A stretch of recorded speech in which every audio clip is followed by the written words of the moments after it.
na face da terra. Foram homens que também continuavam a decepcionar o seu Deus. Eu li a história de um homem na Bíblia Sagrada, que está em Gênesis capítulo 10, versículo 9. Apenas 3 capítulos falam, 3 versículos falam acerca deste homem, um homem chamado Nimrod. A Bíblia o classifica como um poderoso caçador. Eu fui pesquisar acerca deste homem, que surgiu depois do dilúvio, e quando eu li acerca da história deste homem, meus amados, eu senti um arrepio no meu corpo. Sabe por quê? Porque este homem chamado Nimrod era um homem que conhecia Deus, mas também foi o primeiro homem a afrontar a Deus de forma direta após o dilúvio. Diz a história que este homem chamado Nimrod assassinou o próprio pai, violentou a mãe, e com a própria mãe ele constituiu família. Os homens que foram surgindo na terra estavam cada vez mais distantes de Deus, e Deus estava buscando alguém com quem ele pudesse contar. Mesmo assim, Deus havia, sua expectativa ainda não estava sendo preenchida. Nós podemos caminhar e vamos encontrar milhares e milhares, dezenas e centenas das páginas sagradas da Bíblia. Quem aqui nunca ouviu falar do 13º juiz da nação de Israel, chamado Sansão, nazireu de Deus, homem escolhido antes mesmo de nascer? O Espírito de Deus se apoderava de Sansão e ele se tornava o homem incomparavelmente mais forte do mundo. Mas Sansão também decepcionou a Deus, teve o seu coração envolvido com as paixões desse mundo. Depois de Sansão, a história vai surgindo, vai se seguindo, e os homens que foram surgindo, aparecendo na humanidade,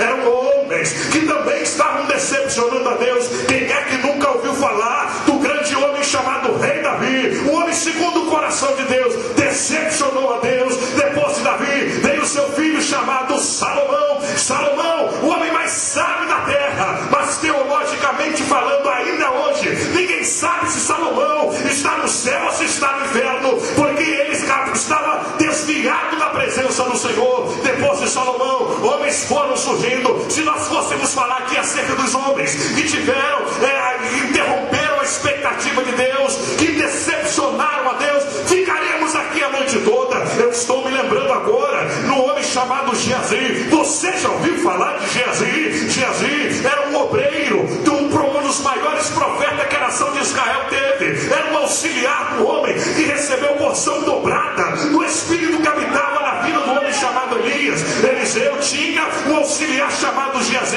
Irmãos, eu fico meditando, se eu perguntasse nessa noite, senhores, quem de nós aqui não gostaria de ter tido o privilégio de ter sido auxiliar do homem chamado Eliseu? Quem é que não gostaria de andar com Eliseu? Quem é que não gostaria de contemplar os milagres, maravilhas e sinais que Eliseu operou? Geazi estava do lado dele, mas Geazi corrompeu o seu coração, decepcionou a Deus. Amados e queridos irmãos, eu fico imaginando que Deus está olhando do céu para a terra e está buscando alguém com quem ele pode contar, e a história vai seguindo. Eu fico imaginando a expectativa de Deus agora no Novo Testamento. Logo no livro de Atos, no capítulo 5, eu vejo um casal, literalmente um casal, decepcionando a Deus. Ananias e Safira estavam decepcionando a Deus, querendo enganar o divino Espírito Santo. Não só falando de Ananias e Safira, mas por que não falar dos homens que andaram lado a lado com o Senhor Jesus Cristo? Vocês estão lembrados de um homem chamado Judas, se corrompeu e se entregou ao inferno por causa de 30 míseras moedas de prata, entregando e traindo o Salvador da humanidade. Quem nunca ouviu falar de Pedro?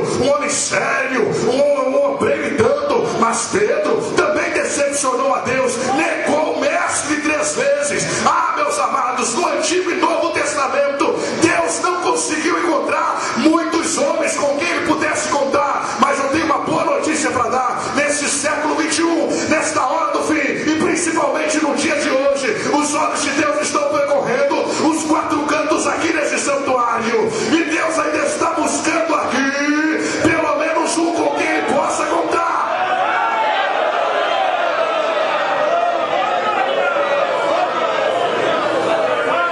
O texto que nós lemos nessa noite está nos relatando que a nação de Israel, escolhida por Deus, mas corrompida pelo pecado, é mandada escrava para viver 70 anos em Babilônia.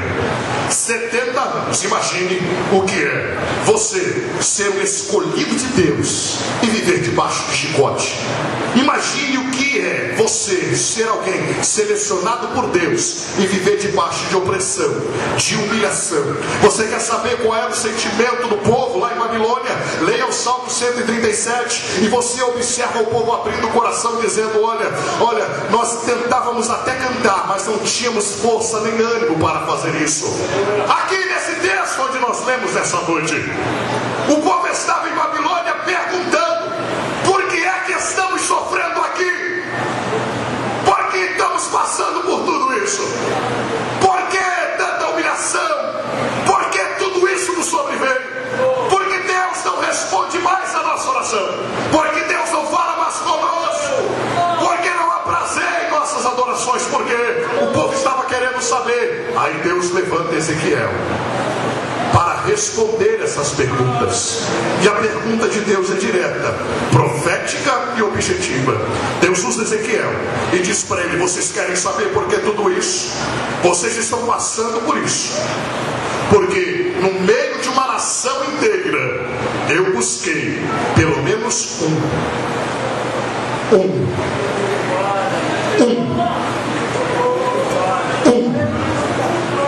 quem eu pudesse contar, mas eu não encontrei absolutamente ninguém.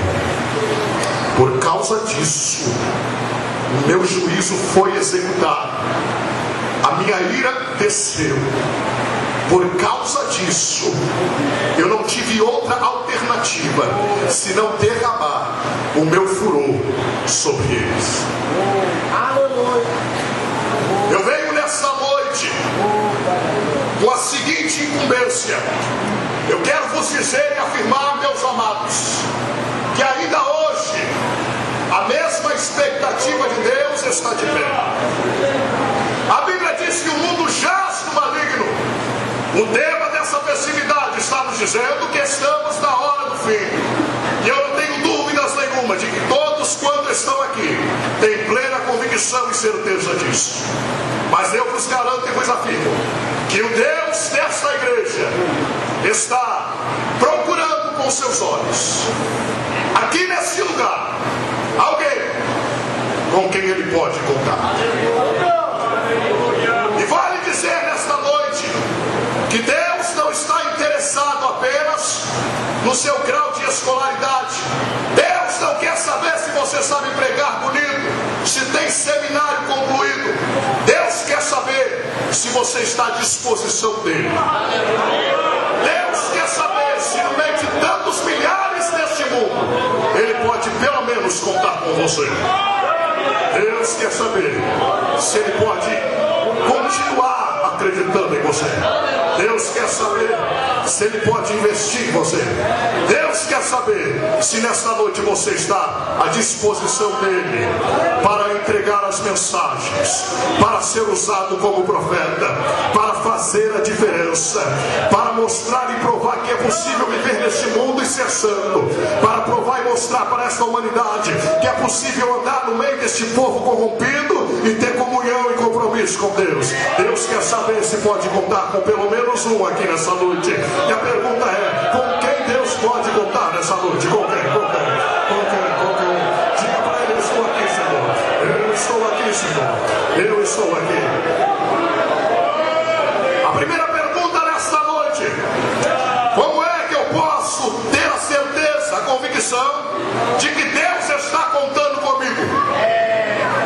Como é que eu posso ter essa certeza de que Deus está contando comigo? Você vai entender. Em primeiro lugar, eu tenho a certeza e a convicção de que Deus está contando comigo, primeiro, porque Ele me resgatou do pecado. Ele fez questão de me arrancar das trevas e me trazer para a sua maravilhosa luz. Se Deus não quisesse contar com você, Ele teria te deixado morrer na sarjeta. Se Deus não quisesse contar com você, Ele com certeza não teria trago você hoje aqui neste lugar. Se Deus não quisesse contar com você, vou mais além, Ele não teria permitido que você nascesse. Ele tinha te matado no ventre da sua mãe, mas como Ele precisa de você, Ele permitiu que você fosse gerado, Ele permitiu que você viesse ao mundo, Ele permitiu inclusive que você estivesse aqui nesta noite para entender mais uma vez